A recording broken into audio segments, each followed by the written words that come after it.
escuchar la verdad. Es muy cruel, pero a veces hay que saber perder la verdad. Me silencio.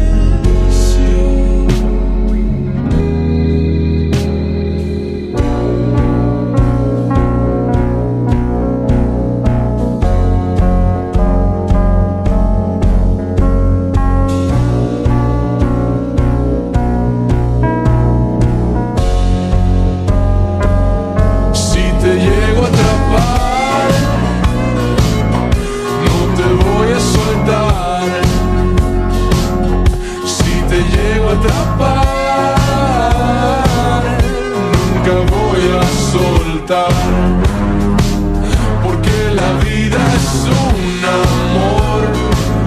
Yo solo vivo en el presente. No me preocupa lo que viene, pues solo me interesa estar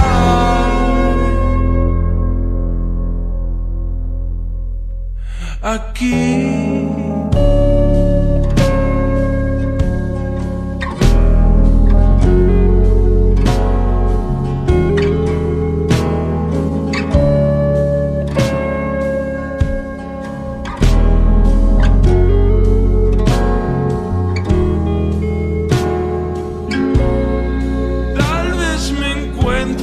En otro lugar, descansando.